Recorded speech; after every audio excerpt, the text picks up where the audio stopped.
Epictetus, a great Stoic philosopher, once said, "The key is to only hang out with people who make you feel good and bring out your best."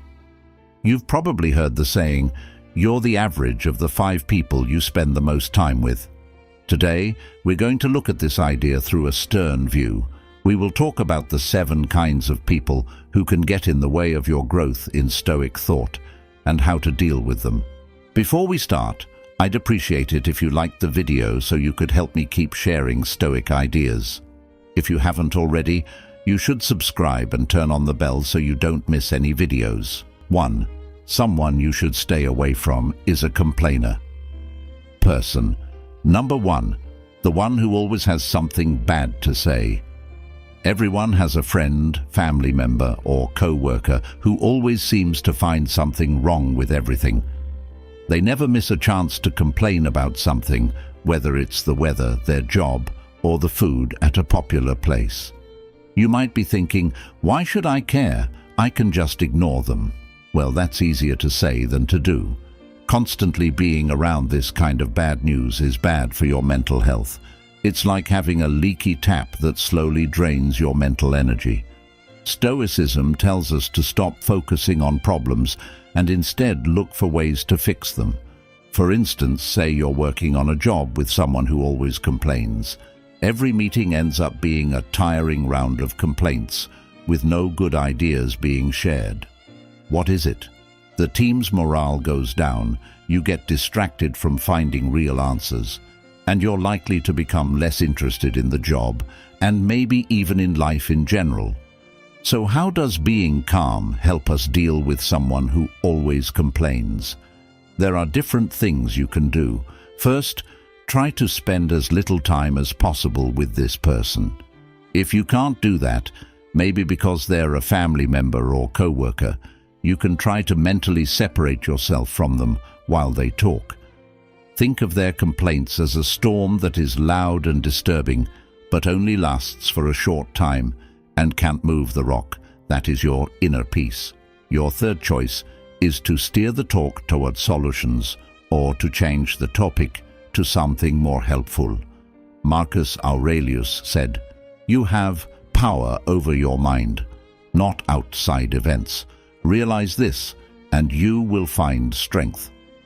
This timeless piece of Stoic advice tells us to take care of our mental peace and not let the negativity of chronic complainers take us off the Stoic road of courage and virtue.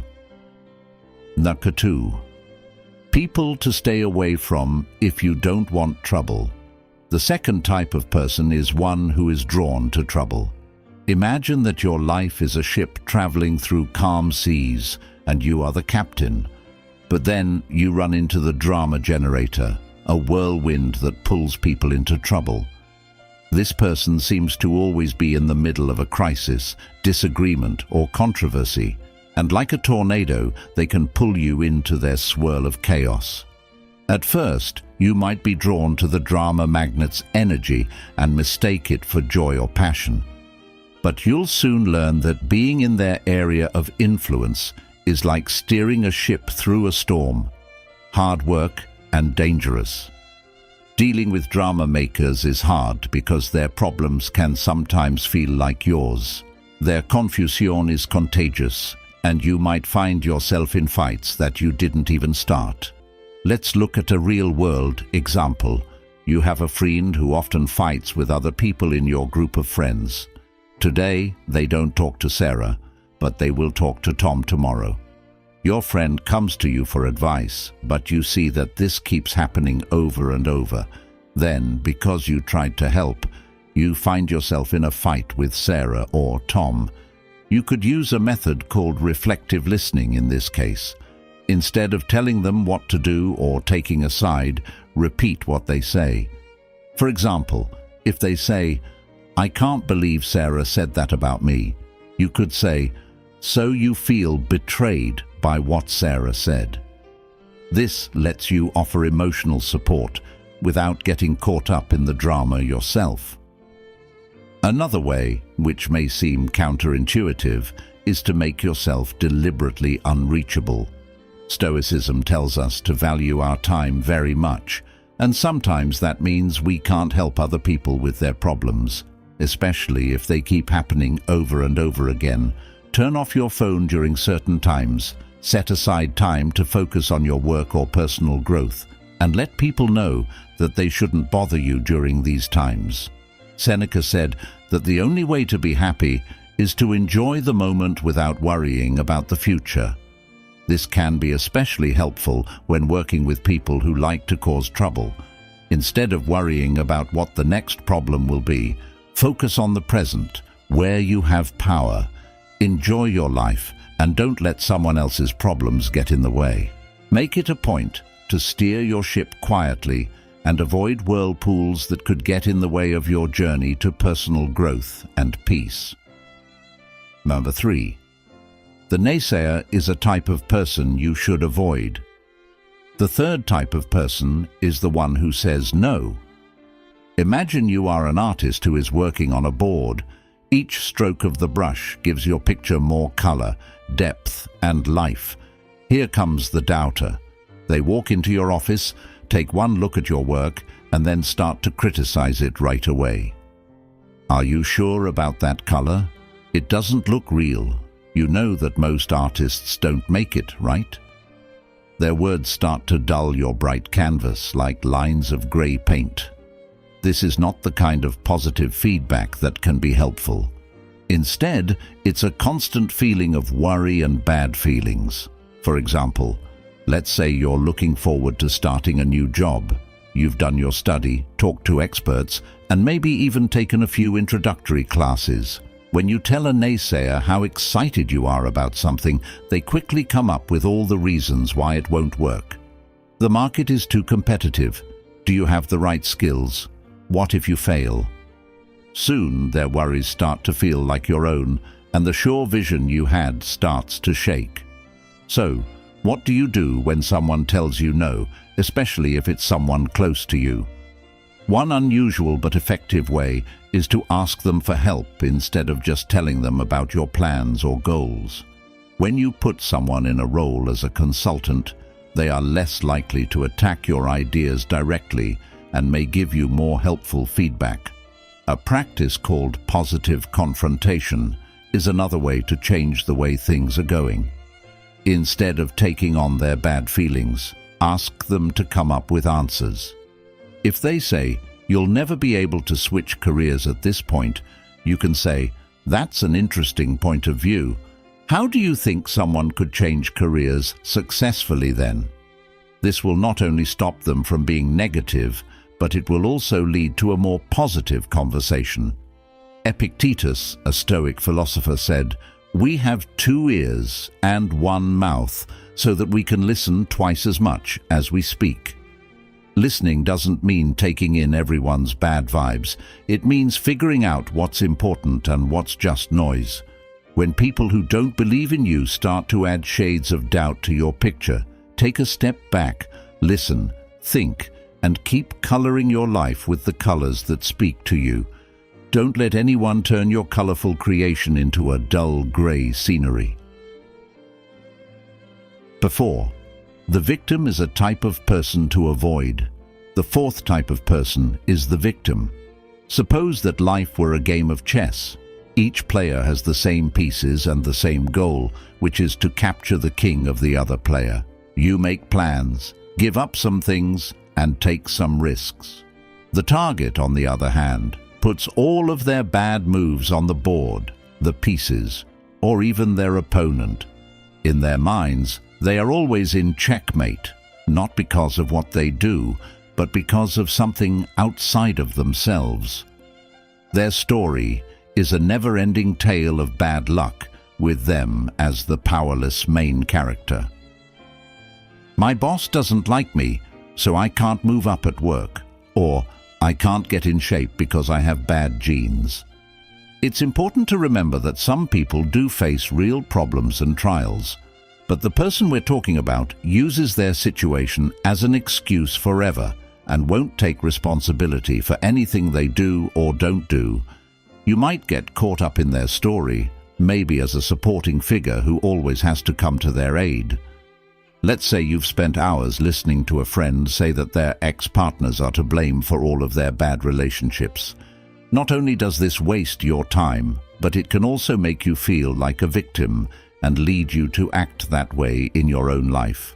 So, what should you do when you meet a victim?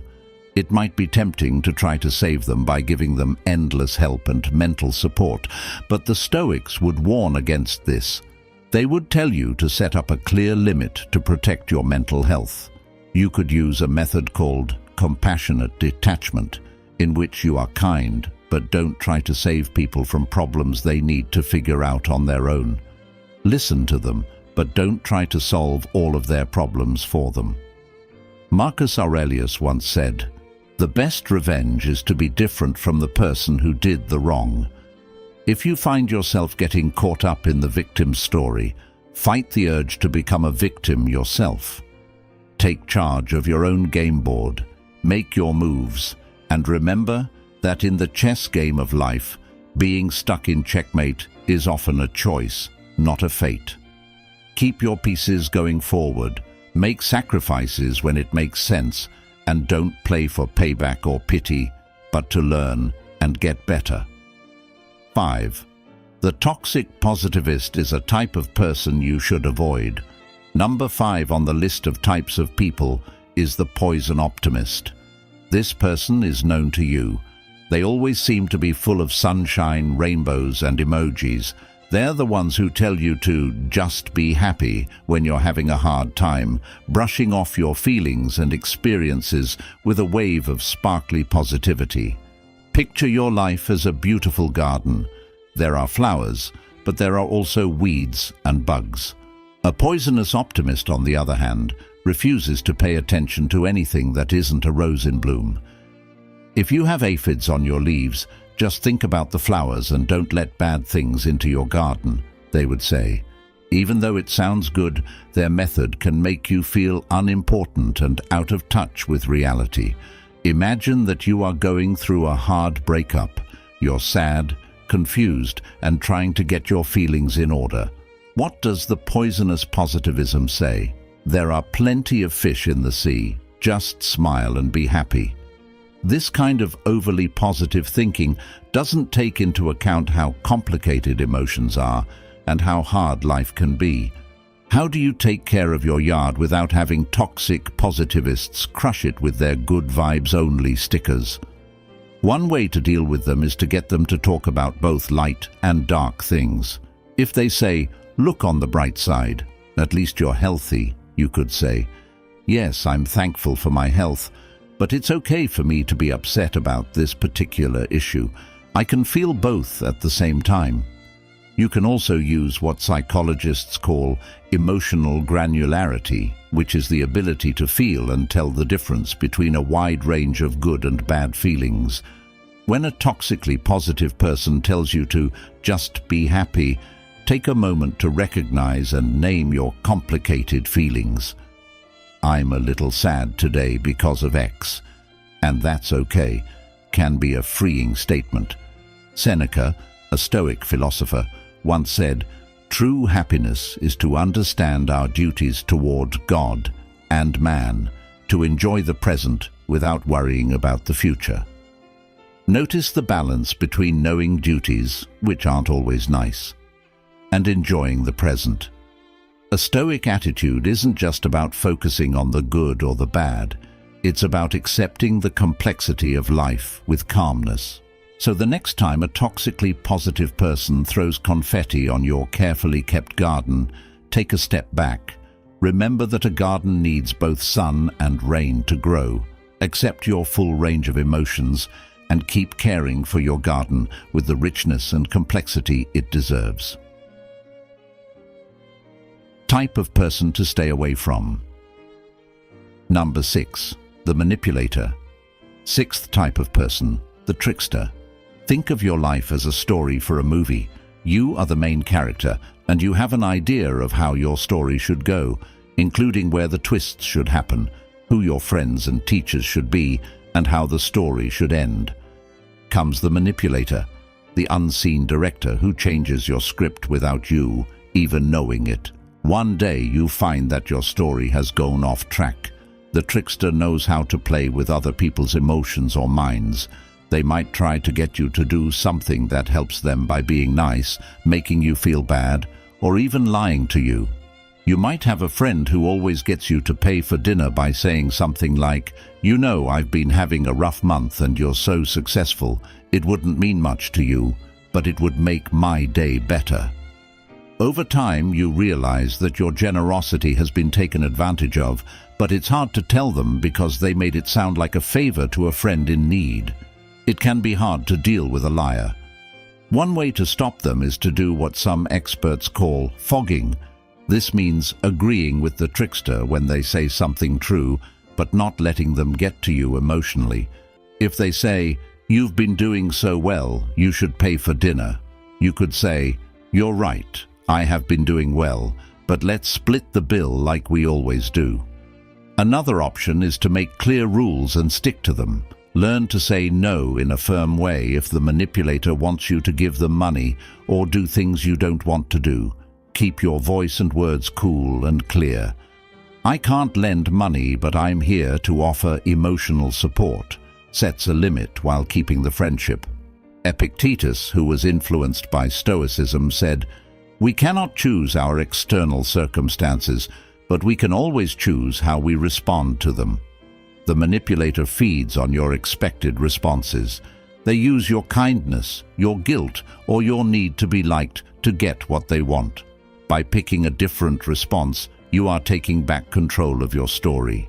So, if you find a trickster in your life, keep in mind that you have the pen. Your story is yours to write.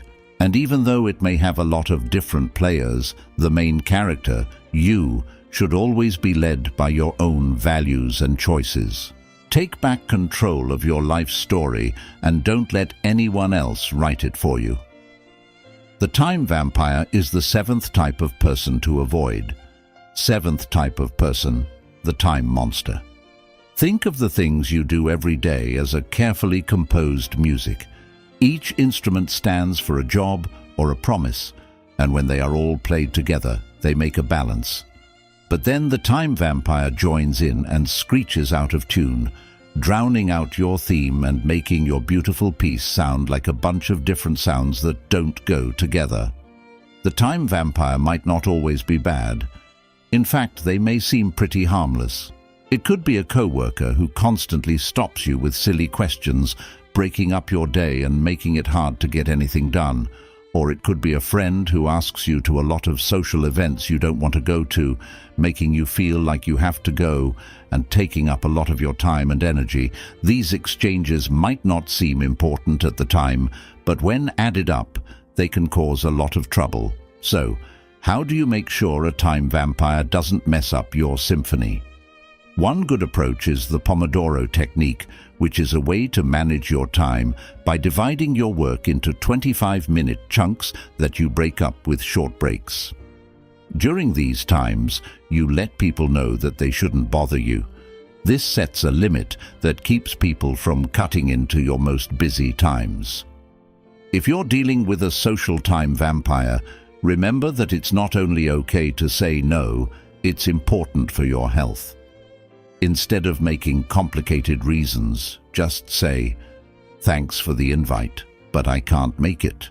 If you say no to an invitation, it doesn't mean you don't like the person. Instead, it shows that you have your own wants and goals. Seneca said, "Life is long enough if you live it well." Stoicism teaches us that time is one of our most valuable tools and that we should use it wisely. It's the canvas on which we paint the picture of our lives, so we should be very picky about who and what gets a brushstroke. Make sure that each sound, instrument, and song in the big picture of your life fits with your bigger goal. Don't let a cacophonous time thief mess up your music with their arrival.